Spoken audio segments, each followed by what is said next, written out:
Night on the European front, cold air, mud under boots, almost complete silence. Then a sound breaks through the darkness. Deep, heavy, relentless bursts echo across the battlefield, not fast like a rifle, not scattered like distant artillery. Something slower, louder, impossible to ignore. Before they ever saw it, they already knew it was there. It wasn't just another machine gun. It was a presence, a warning. Men stopped advancing. Some dropped to the ground without a single round landing near them, because that sound meant one thing. The battlefield had just changed. American forces had brought something different to the war, something that didn't only fire bullets. It controlled movement, distance, and fear itself. Today, we're going to understand how the M2.50 Cal didn't just shoot, it reshaped the psychology of combat, and sometimes it broke enemy morale before the fight truly began. Before weapons like the M2 defined entire battlefields, combat felt different, closer, slower, personal. Most soldiers moved forward with rifles in their hands and uncertainty in their minds. Every shot had a direction. Every movement had a face behind it. You could hear individual gunfire echoing across fields and ruined towns, single cracks in the distance, short bursts, moments to breathe between them. During World War II, many fights still felt human in scale. Two sides pushing forward, taking cover, advancing step by step. If you listened carefully, you could understand the rhythm of the battle. You could react. You could move. You could survive by reading the sounds around you, but that fragile balance didn't last forever. As the war grew larger, so did the machines behind it. Vehicles rolled in, defensive positions hardened, firepower stretched farther than a single soldier could see, and somewhere in that transition, the battlefield began to change its voice, because soon the sharp cracks of rifles would be drowned out by something deeper, something heavier, a sound that didn't feel personal anymore. It felt overwhelming. And when that sound arrived, the war stopped feeling close. It started to feel unstoppable. At first, rifles shaped the rhythm of the fight. A single soldier could hold a doorway, a trench, maybe an entire street for a few tense seconds. But a rifle could only reach so far, and the war was no longer fought at arm's length.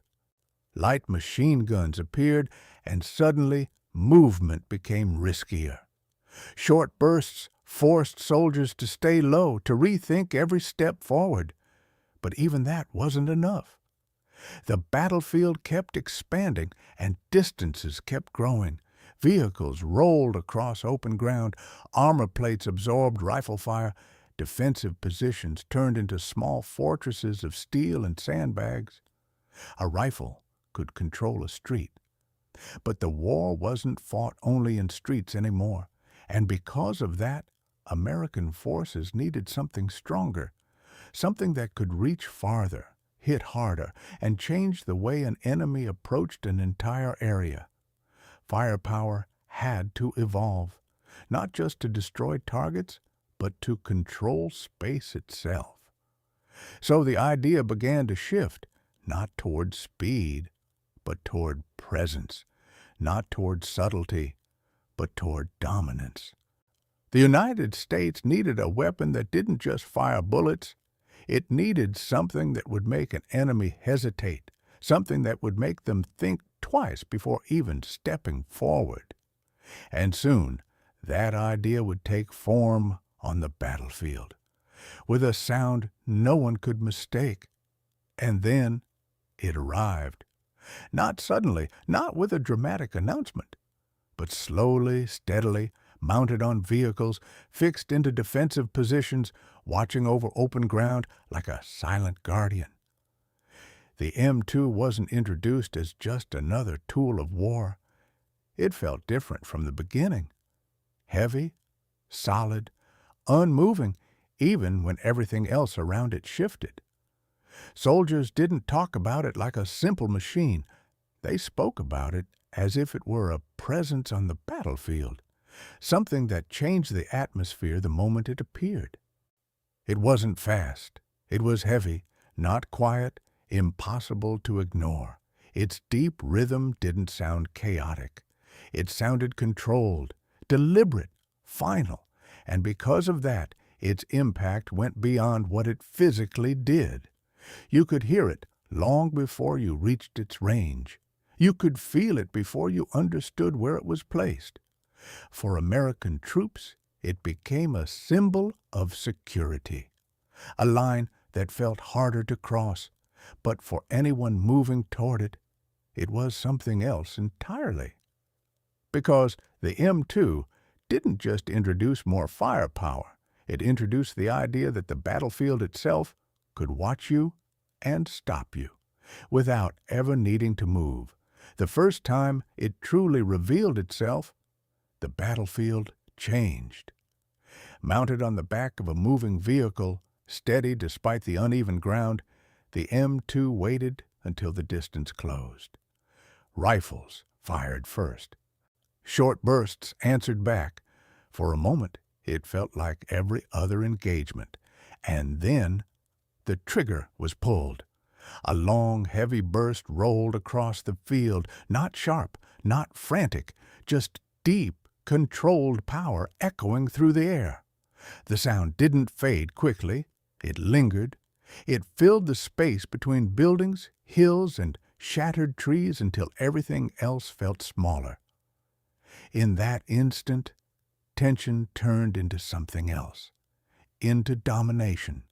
Movement slowed, heads dropped.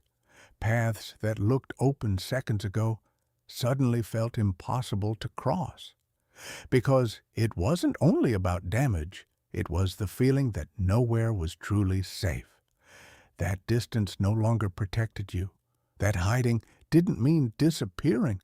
The battlefield had entered a different world now, one where a single weapon could reshape how everyone moved, simply by announcing its presence. Word spread quickly across the front lines. Some soldiers never saw the M2 up close, but they recognized its voice instantly, a deep, rolling rhythm that didn't resemble anything else on the battlefield. Not the sharp crack of rifles, not the chaotic thunder of artillery. This sound was slower, heavier, deliberate. In one engagement, a group advanced through open terrain, believing the distance gave them cover. They heard the burst first, far away, almost distant. But instead of speeding up, they slowed down, because that sound carried a reputation long before the weapon itself appeared. Another unit described how the firing didn't feel random. Each burst sounded controlled, measured, like a warning echoing across the field. It forced movement to stop, forced decisions to change. Not every round needed to land near a target. Sometimes the sound alone reshaped the moment. Some soldiers later said they could tell the difference between weapons just by listening. The M2 didn't chatter. It didn't scream. It pulsed, deep and steady, like a signal that the ground ahead was no longer theirs. And that reputation grew with every encounter. Convoys approaching a defended road would hear it before seeing any American position. The echo bounced off metal and stone, turning open spaces into invisible barriers. Men hesitated. Leaders reconsidered routes. Entire advances slowed without a single direct confrontation. Because the real power of that weapon wasn't only in what it could reach, it was in how it made people feel about moving forward. They didn't always fire to hit something. Sometimes they fired to remind everyone who controlled the battlefield. And with every burst, that reminder became louder, until the sound itself felt heavier than the fight. If you're enjoying this deeper look into the psychology behind historical weapons, consider subscribing to the channel. Because here, we don't just talk about what happened, we explore how it felt, how sound, fear, and human decisions shaped history in ways most stories never show. And there are many more moments like this still waiting to be uncovered. As the war moved forward, the sound began to travel faster than the weapon itself. Defensive positions changed the way soldiers saw open ground. A single silhouette mounted above sandbags or fixed to a vehicle could redefine an entire approach. From elevated posts, the M2 watched over roads, bridges, and empty fields, not always firing, but always present.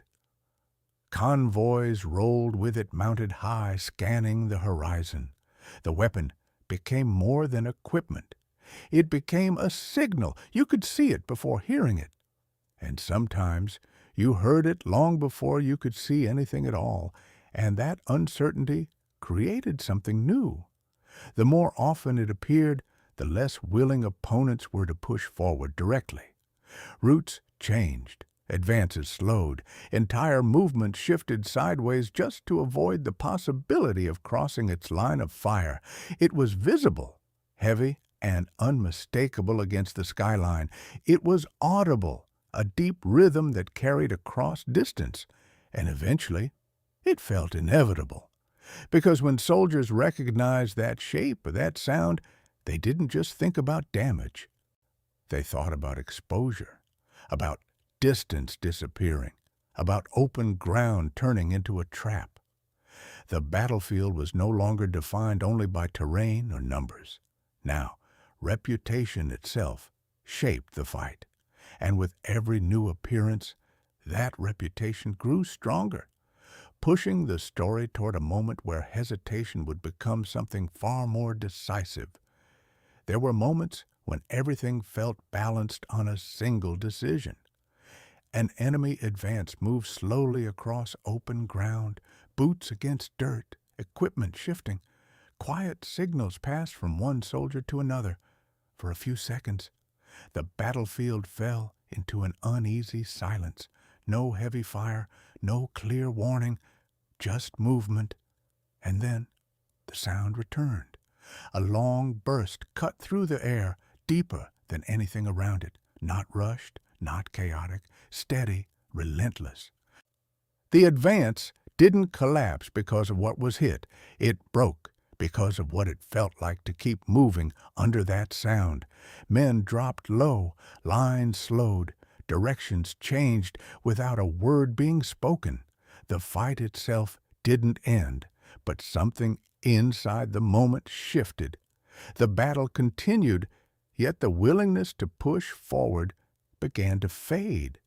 Because the M2 didn't need to chase anyone. It didn't need to move closer. It only needed to speak once, loud enough, heavy enough, to remind everyone that open ground was no longer theirs to cross. And in that silence that followed, hesitation became the loudest sound on the battlefield. After moments like that, something changed in the way soldiers talked about the weapon. It wasn't only about impact. It wasn't only about distance. It was about the space it created around itself. Our open ground felt different when the M2 was present.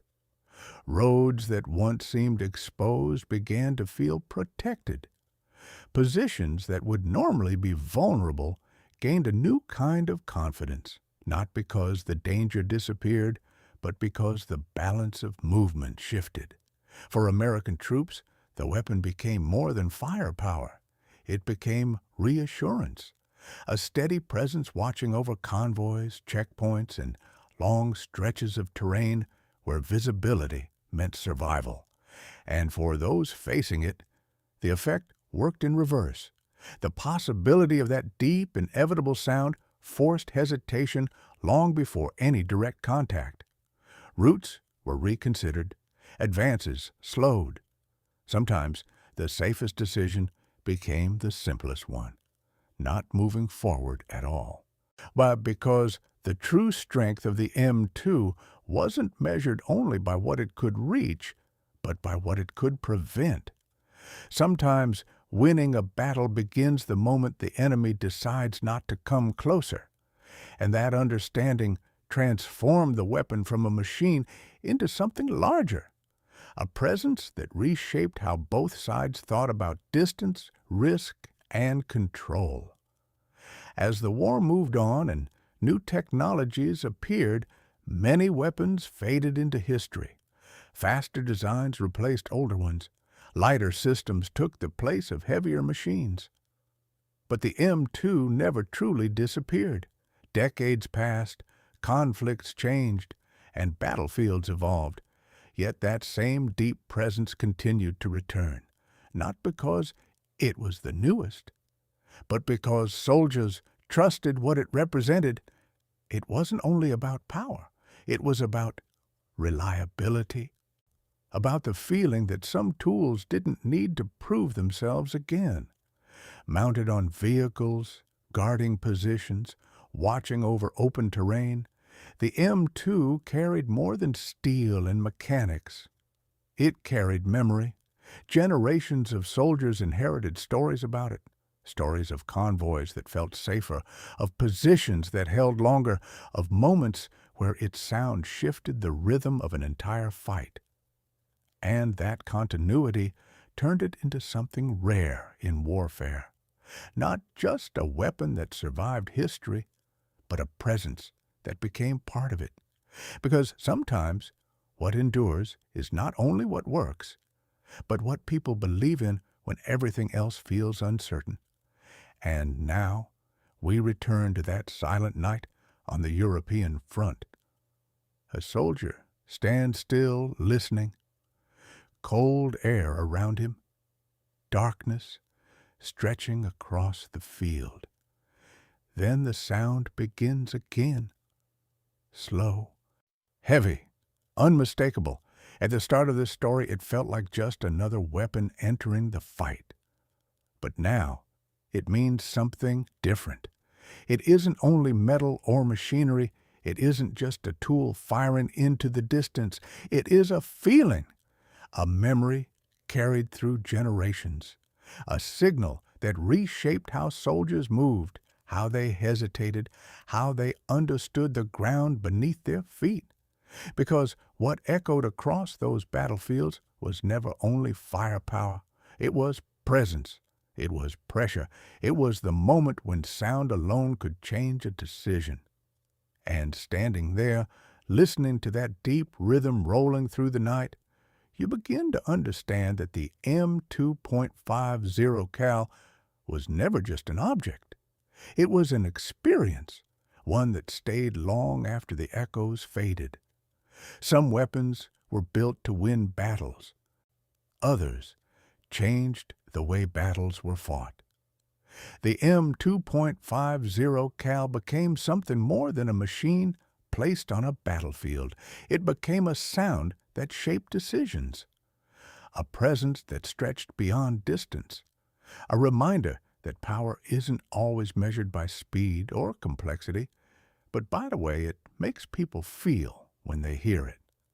Through decades of conflict, its design remained familiar, heavy, steady, unmistakable, not because nothing better existed, but because few things carried the same weight of trust and reputation. For those who stood behind it, it meant security. For those who faced it, it meant hesitation. And somewhere between those two perspectives, the true power of the M2 was revealed. It didn't always need to destroy something to control the moment. It didn't always need to chase anyone across the field. Sometimes the battle changed the second its voice entered the air, because the M2.50 cal didn't always have to fire to dominate. It only had to begin.